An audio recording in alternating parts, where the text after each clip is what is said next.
Hello दोस्तों, कैसे हैं आप सब। आपके favourite recap channel cinema cafe में आप सभी फ्रेंड्स का फिर से तहे दिल से वेलकम करता हूं। आज मैं एक्सप्लेन करने वाला हूं 2016 में रिलीज हुई एक जबरदस्त American science fiction horror survival film जिसका नाम है 10 क्लोवरफील्ड लेन, जिसकी IMDb रेटिंग है 7.2 आउट ऑफ 10। और जितनी इसकी रेटिंग शानदार है उतना ही ये मूवी भी जानदार है, क्योंकि ये मूवी स्टार्टिंग से लेकर एंड तक आपको बांधे रखेगी। और दोस्तों प्लीज मेरे चैनल को सब्सक्राइब जरूर करें। काफ़ी लोग मेरी वीडियोस देखते तो हैं मगर सब्सक्राइब नहीं करते, तो प्लीज़ दोस्तों फर्दर वीडियोस की नोटिफिकेशन के लिए सब्सक्राइब ज़रूर करें। तो चलिए दोस्तों, ज़्यादा टाइम ना वेस्ट करते हुए सीधे कहानी की तरफ चलते हैं।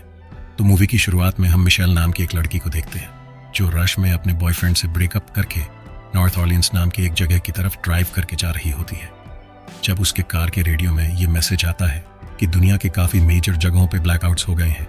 और तभी मिशेल के बॉयफ्रेंड बेन का फ़ोन आने लगता है और वह सोचने लगती है कि वह उसका फोन उठाए कि नहीं, मगर तभी मिशेल की कार से एक दूसरी कार का जबरदस्त टक्कर हो जाता है और इस भयानक एक्सीडेंट के चलते उसकी कार रोड साइड एक खाई के अंदर गिर जाती है।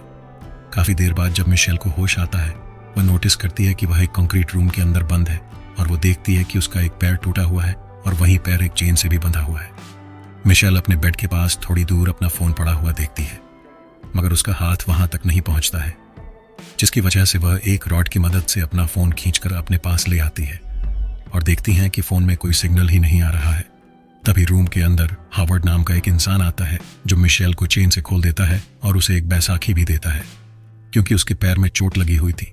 लेकिन मिशेल को हावर्ड से खतरा महसूस हो रहा था, तो वह बैसाखी को शार्प करके उसे एक वेपन के रूप में इस्तेमाल करती है और हावर्ड को मारने की कोशिश करती है, मगर वह किसी तरह बच जाता है और मिशेल के अनकंट्रोलेबल हो जाने की वजह से उसे इंजेक्शन देके बेहोश कर देता है। काफी घंटों बाद जब मिशेल की आंख खुलती है, वह हावर्ड से बाहर जाने का डिमांड करती है, क्योंकि उसे लगता है कि हावर्ड ने उसे किडनैप किया है। तब जाके हावर्ड उसे बताता है कि हम बाहर नहीं जा सकते, क्योंकि बाहर एक न्यूक्लियर अटैक हुआ है, जिसकी वजह से बाहर की हवा जहरीली हो गई है, जिसकी वजह से काफी लोग मर भी गए हैं। इसलिए जब तक बाहर का हवा साफ नहीं होता तब तक हमें इसी बंकर के अंदर ही रहना पड़ेगा।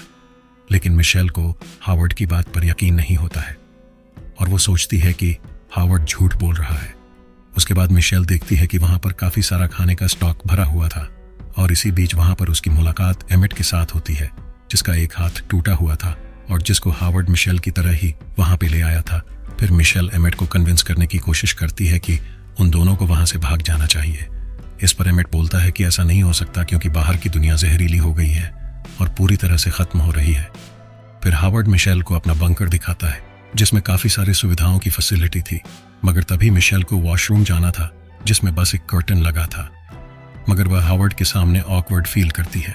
हालांकि हावर्ड वहां पर इसलिए खड़ा था ताकि मिशेल कोई उल्टा सीधा काम वहां पर ना कर दे, क्योंकि हावर्ड ने उस बंकर को बहुत ही मेहनत से बनाया था। इसके बाद मिशेल हावर्ड से बोलती है कि हमें बाहर जाकर देखना चाहिए, क्या पता सब कुछ ठीक हो गया हो। मगर हावर्ड बोलता है कि ऐसा नहीं हो सकता, क्योंकि बाहर जहरीली हवा के कारण सारे मर चुके हैं और अगर हम बाहर गए तो हम भी मर जाएंगे।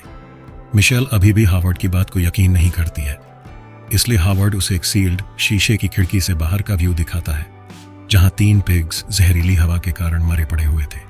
तभी मिशेल को बाहर हावर्ड का ट्रक दिखता है और उसे एक मेमोरी फ्लैश होता है, जिससे उसे याद आता है कि उसकी कार का एक्सीडेंट भी इसी ट्रक की वजह से हुआ था। और मिशेल ये अस्यूम करने लगती है कि हावर्ड ने जानबूझकर उसका एक्सीडेंट करके उसे किडनैप किया है। इसके बाद मिशेल एमिट को यह समझाने लगती है कि हावर्ड ने उसको किडनैप किया है, मगर एमिट यह बात नहीं मानता और बोलता है कि उसने खुद हावर्ड को इस बंकर को बनाने में मदद की है और जब बाहर केमिकल अटैक हुआ तो वो इंजर्ड हो गया और हावर्ड ने उसे इस बंकर के अंदर पनाह दी। इसके बाद डिनर के दौरान मिशेल और एमिट आपस में हंसी मजाक करने लगते हैं, जिसे हावर्ड टॉलरेट कर रहा था, मगर जब उनका ज्यादा होने लगता है हावर्ड को बहुत गुस्सा आ जाता है और वह दोनों को डांट देता है और मिशेल को समझाता है कि अगर उन्हें वहां रहना है तो उन्हें हावर्ड की रिस्पेक्ट करनी होगी। मगर इतने में ही मिशेल हावर्ड की जेब से घर के मेन डोर की कीज चुरा लेती है। अब मिशेल के पास घर की कीज थी तो वह हावर्ड के सर पर एक बॉटल मार के वहां से भागने की कोशिश करती है और हम देखते हैं कि हावर्ड ने बंकर का मेन गेट अच्छी तरह सील किया हुआ होता है और जैसे ही मिशेल बंकर का दूसरा डोर खोलने ही वाली होती है तो गेट के बाहर एक लेडी आ जाती है जिसकी स्किन जली हुई होती है और वह मिशेल से बोलती है कि वह उसे बंकर के अंदर आने दे। तभी हावर्ड चीख के मिशेल से रिक्वेस्ट करता है कि उस औरत को अंदर ना आने दे क्योंकि वह इन्फेक्टेड है। मिशेल उस लेडी को देख के समझ जाती है कि बाहर सच में जरूर कोई ना कोई खतरा है। फिर हावर्ड मिशेल को दूसरे कपड़े दे देता है और अपने सर पर मिशेल के हाथों स्टिचेस लगवाने के बाद अपनी बेटी मैगन के बारे में बताता है, जिससे हावर्ड बहुत प्यार करता था।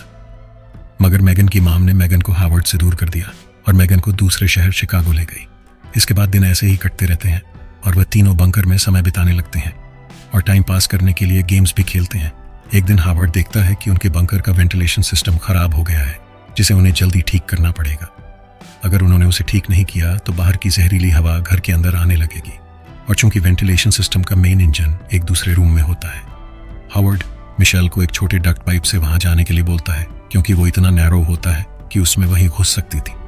फिर मिशेल डक्ट पाइप के अंदर घुस जाती है और रेंगते रेंगते काफी मुश्किलों के बाद उस रूम में पहुंच जाती है जहां पर वेंटिलेशन सिस्टम का मेन इंजन होता है। और उस इंजन को ठीक करने के बाद मिशेल अचानक से नोटिस करती है कि खिड़की पर किसी ने नाखून से खरोच के हेल्प लिखा हुआ है और वहां पर मिशेल को एक ईयर रिंग भी मिलता है जो उस लड़की मैगन का होता है जिसे हावर्ड अपनी बेटी बता रहा था। फिर वो एमेट को यह बात बताती है कि उसे वेंटिलेशन रूम से यह ईयर रिंग्स मिले और तभी वह एमेट को हावर्ड की बेटी मैगन का फोटो दिखाती है। फोटो देखकर एमेट उसे बताता है कि यह हावर्ड की बेटी नहीं है बल्कि कोई लोकल लड़की है जो 2 साल पहले मिसिंग हो गई थी। इस बात पर एमेट और मिशेल हावर्ड के असली इंटेंशंस पर शक करने लगते हैं और मिलकर डिसाइड करते हैं कि वो इस बंकर से भाग जाएंगे, लेकिन उसके लिए उन्हें एक एक गैस सूट चाहिए होगा। इसके बाद हावर्ड जब बाथरूम का कर्टन लॉन्ड्री में डालता है तो वह दोनों मिलकर लॉन्ड्री से उस कर्टन को निकाल लेते हैं और चूंकि मिशेल एक फैशन डिजाइनर थी, वह अपनी स्किल्स का इस्तेमाल करके उस कर्टन से गैस सूट्स तैयार कर लेती है ताकि उनको बाहर जाने में कोई दिक्कत ना हो। फिर कुछ दिनों बाद एक दिन अचानक से हावर्ड उन दोनों को एक बैरल दिखाता है जो काफी जहरीले एसिड से भरा हुआ था। इसके अलावा हावर्ड उन दोनों को कैंची और कुछ और सामान दिखाता है जिसे चुराकर वह दोनों वह सूट तैयार कर रहे थे, जिससे हावर्ड उन दोनों पर बहुत गुस्सा करता है और बोलता है कि उसे सब पता है कि वो दोनों मिली भगत से क्या क्या कर रहे हैं। यह बोलकर वह कैंची को उस एसिड के अंदर डाल देता है। तब जाके एमेट हावर्ड से अपोलोजाइज करता है और सारी गलती अपने सर ले लेता है ताकि हावर्ड का गुस्सा मिशेल के ऊपर ना जाए। इसके बाद हावर्ड एमेट को सीधे पॉइंट ब्लैंक सर पर शूट कर देता है, जिसे देखकर मिशेल बहुत ज्यादा डर जाती है और समझ जाती है कि हावर्ड एक क्रिमिनल भी है। थोड़ी देर बाद हावर्ड पूरा चिकना होकर मिशेल के पास आता है और उसे बोलता है कि वह चाहे तो वह दोनों एक फैमिली की तरह रह सकते हैं। और इस बात से हम समझ पाते हैं कि हावर्ड काफी अकेला है और वह चाहता है कि मिशेल उसकी बेटी बनकर वहां पर रहे, जैसे कि पहले उसकी बेटी वहां रहा करती थी। और इसी वजह से शायद हावर्ड ने मिशेल को किडनैप भी किया है। तभी हावर्ड मिशेल के मैट्रेस के नीचे वह सूट देख लेता है। इसके बाद मिशेल वहां से अपनी जान बचाकर भागती है और हावर्ड उसके पीछे पीछे भागता है। मगर तभी मिशेल हिम्मत दिखाते हुए हावर्ड के ऊपर उस बैरल का एसिड फेंक देती है, जिससे हावर्ड डिसफिगर्ड हो जाता है और हम देखते हैं कि उस एसिड की वजह से बंकर में आग लगना शुरू हो गया है। इसी बीच मिशेल अपना बनाया हुआ सूट लेकर वहां से भागने लगती है तो हावर्ड उसे पकड़ता है तो मिशेल उसके ऊपर एक भारी शेल्फ गिरा देती है और उसी डक्ट पाइप के थ्रू वह उस वेंटिलेशन रूम तक पहुंचती है और उस गैस सूट को पहन के बाहर निकल जाती है। और बाहर जाकर वह देखती है कि आसमान में पंछी उड़ रही है तो वह अपना मास्क उतार देती है। लेकिन तभी मिशेल को वहां पर एक यूएफओ दिखता है जो एक अनआइडेंटिफाइड क्रीचर को पास में छोड़ जाता है जो खेतों के बीच छुपा रहता है। मिशेल क्रीचर को बाहर बुलाने के लिए एक कार का सिक्योरिटी सायरन ऑन करके छुप जाती है ताकि उस क्रीचर को वो इस तरफ आकर्षित कर पाए, क्योंकि मिशेल को यह जानना था कि आखिर माजरा क्या है। तभी मिशेल को बंकर के अंदर से एक भयानक धमाके की आवाज आती है, जिससे वह समझ जाती है कि हावर्ड का काम तमाम हो चुका है। तभी वह क्रीचर वहां पर आ जाता है। मिशेल किसी तरह बचते बचाते हावर्ड के ट्रक के अंदर छुप जाती है। वो क्रीचर मिशेल को ट्रक सहित ही निगलने की कोशिश करता है, मगर मिशेल ने भी कच्ची गोटियां नहीं खेली थी। वो एक कपड़े में आग लगाकर एक बम टाइप का बनाती है और क्रीचर के मुंह के अंदर फेंक देती है, जिससे उस क्रीचर की ऑन द स्पॉट मौत हो जाती है। इसके बाद मिशेल एक दूसरी कार लेकर वहां से भागने लगती है जो उस लेडी की होती है जो जली हुई थी। तभी वहां का बोर्ड टूट के गिर जाता है जिस पर लिखा हुआ था 19 क्लोवरफील्ड लेन, यानी कि उस जगह का नाम जहां पर वह बंकर होता है।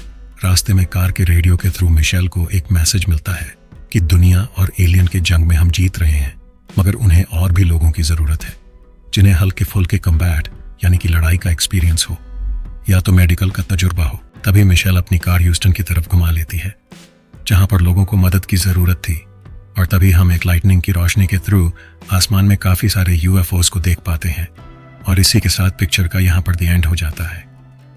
तो दोस्तों ये थी 10 क्लोवरफील्ड लेन की कहानी। वीडियो अच्छी लगी तो प्लीज़ लाइक करें, शेयर करें और कमेंट्स में अपना सुझाव दें। सब्सक्राइब करके बेल आइकॉन ज़रूर दबाएं। नए वीडियोस की नोटिफिकेशन के लिए मैं मिलूंगा आपसे अगले वीडियो में। तब तक के लिए good bye, thank you for watching.